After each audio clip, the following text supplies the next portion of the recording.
انہوں نے پاکستان کو کشمیریوں کی حمایت کی سزا دینے کا فیصلہ کر لیا اور سندھ میں گڑبڑ شروع کر دی۔ بھارت نے راجستھان میں دہشت گردی کی تربیت یافتہ کیمپ قائم کر دیے۔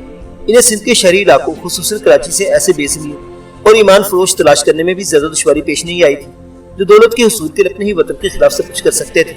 ان لوگوں کو بھارتی کیمپوں میں تربیت دے کر واپس بھیجا جا رہا تھا۔ سندھ کی سرحدوں پر آباد ہندوؤں کی اکثریت بھارت کی ان سازشوں میں شریک تھی۔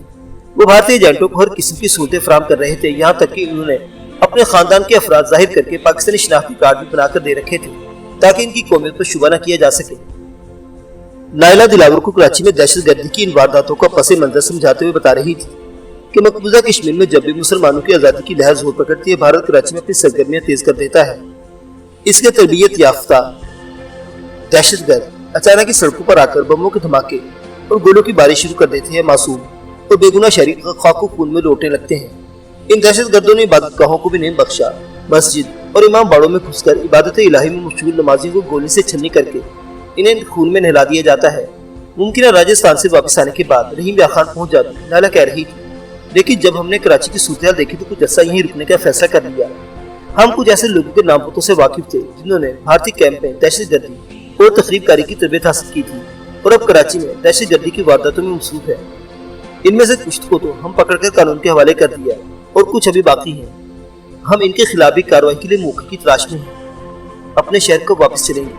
دلاور نے اس کے خاموش ہونے پر پوچھا۔ یہ بھی میرا شہر ہے جو زخموں سے چور ہے، نائلہ نے گہرا سانس لیتے ہوئے جواب دیا۔ میں یہاں سے اس وقت تک نہیں جاؤں گی جب تک کم از کم ان دہشت گردوں کو ٹھکانے لگا دیں جن کے بارے میں ہم جانتی ہیں۔ ہاں، تم اگر واپس آنا چاہو تو مجھے کوئی اعتراض نہیں ہوگا۔ آپ نے عجیب بات کہہ دی نائلہ بی بی، دلاور نے کہا۔ آپ کی تلاش میں تو نہ جانے کہاں کہاں گیا ہوں، اور آپ ملی ہیں تو کیا سمجھتی ہیں کہ میں آپ کو ان حالات میں چھوڑ کر جا سکتا ہوں؟ اور پھر یہ ملک میرا بھی تو وطن ہے، میں نے بھی اسی مٹی سے جنم لیا ہے۔ آپ نے جو کچھ بتایا ہے، پہلے میں ان سے ناواقف تھا، ان پڑھ جو ہوا، لیکن وطن کی محبت تو میرے دل میں تھی۔ اب آپ سے یہ سب کچھ سننے کے بعد کیا میں یہ شہر چھوڑ کر جا سکتا ہوں؟ اگر جسم کا کوئی حصہ زخمی ہوا اس کا علاج کیا جاتا ہے، اسے اس کے حال پر نہیں چھوڑ دیا جاتا۔ میں کراچی کو کیسے چھوڑ سکتا ہوں؟ آپ کے ساتھ رہ کر دہشت گردوں کا مقابلہ کروں گا، خواہ اس کے لیے میری جان ہی کیوں نہ چلی جائے۔ مجھے تم سے یہی امید تھی۔ نائلہ کے ہونٹوں میں دلکش مسکراہٹ آ گئی۔ دلاور تم ان پڑھ ہو؟ سلطان نے اس کے چہرے پر نظر جماتے ہوئے پوچھا۔ جی سلطانہ بی بی، دلاور نے جواب دیا۔ میرے والد اسکول میں استاد تھے، مجھے بھی پڑھانا چاہتے تھے، لیکن میں 4-5 جماعتوں سے زیادہ نہیں پڑھ سکا، شوق ہی نہیں تھا، اب پچھتاتا ہوں۔ لیکن تم باتیں تو بہت اچھی کر لیتے ہو، سلطانہ نے کہا۔ یہ سب کچھ میں نے انہی سے سیکھا ہے جی، دلاور نے نائلہ کی طرف اشارہ کیا۔ داناؤں نے ٹھیک ہی کہا ہے کہ جی، علم و حکمت والوں کی صحبت میں بیٹھ کر آدمی کچھ نہ کچھ تو سیکھ ہی جاتا ہے۔ تم تو واقعی کمال کے آدمی ہو، سلطانہ نے کہا۔ اسی لمحہ گیٹ کے سامنے ایک موٹر سائیکل رکنے کی آواز سنائی دی۔ سلطانہ کرسی چھوڑ کر کھڑی ہو گئی۔ دودھ والا آیا ہے تو دودھ لے کر آؤں، تم سے بات ہی کرتی ہوں۔ وہ کچن سے برتن لے کر دودھ لینے چلے گئی۔ تمہارا یہ دوست کیا نام بتایا تم نے اس کا؟ نائلہ نے دلاور کی طرف دیکھا۔ بکی، دلاور نے کہا، بڑا لکھا آدمی ہے، اس نے BA کیا ہے، جھنکا رہنے والا ہے۔ میرا مطلب ہے کہ بکی کس قسم کا آدمی ہے؟ نائلہ نے پوچھا۔ یاروں کا یار ہے جی، دلاور نے جواب دیا۔ وہ اگرچہ شبیر درانی سے اپنے بھائی کا قتل کا انتقام لینے کے لیے یہاں آیا تھا، لیکن اس مشن میں ہمارا ساتھ ضرور دے گا، انکار نہیں کرے گا۔ وہ رہا شبیر درانی کا معاملہ تو اس کی تلاش بھی جاری رکھی جا سکے گی، مل گیا تو اس سے بھی نمٹا جا سکتا ہے۔ بکی سے بات کر لینا، نائلہ نے کہا۔ اگر وہ بھی ہمارا ساتھ دینے پر آمادہ ہو جائے تو ہماری اچھی خاصی طاقت بن جائے گی، اس کی آپ فکر نہ کریں، پھر بھی میں اس سے بات کر لوں گا۔ لیکن کیا؟ نائلہ نے سوالی نگاہوں سے اس کی طرف دیکھا۔ دہشت گردوں سے نمٹنے کے لیے اسلحے کی ضرورت ہوگی، دلاور بولا۔ اس کی تم فکر مت کرو، نائلہ نے کہا۔ ہمارے پاس چند آٹومیٹک رائفلیں ہیں، امونیشن کا مزید بندوبست کر لیا جائے گا۔ اب سورج طلوع ہو چکا تھا، لان میں دھوپ پھیلنے لگی تھی، گلی میں بھی لوگوں کی تھوڑی بہت آمد و رفت شروع ہو چکی تھی۔ ارے ہاں، مجھے یاد آیا، نائلہ دلاور کی طرف دیکھتے ہوئے بولی۔ پھلوں کے اس بیپاری کا نام رسول بخش ہے، تم دن چڑھے پر عبدالقدوس کو ساتھ لے کر سبزی منڈی چلے جانا، شاید اس سے شبیر درانی کے بارے میں کچھ معلوم ہو جائے۔ ٹھیک ہے جی، دلاور نے کہا۔ پھر لان کی طرف دیکھتے ہوئے بولا، پودے سوکھ رہے ہیں، شاید بہت دنوں سے پانی نہیں دیا گیا، موقع نہیں ملتا، حالانکہ پائپ بھی لا کر رکھا ہوا ہے، نائلہ نے جواب دیا۔ آج ان کی پیاس بجھا دی جائے، دلاور کہتے ہوئے اٹھ کر لان میں آ گیا۔ پودوں کے پتے مرجھائے ہوئے تو گھاس بھی زرد ہو رہی تھی، لان میں ایک بہت بڑا پائپ بھی رول کیا ہوا پڑا تھا۔ دلاور نے پائپ کا ایک سرا اٹھایا اور نلکے کی تلاش میں ضرور دیکھنے لگا۔ اسے نلکا بھی نظر آ گیا، اس نے پائپ کھول کر ایک سرا نلکے میں پھنسایا اور دوسرا سرا اٹھا کر پودوں کو پانی دینے لگا۔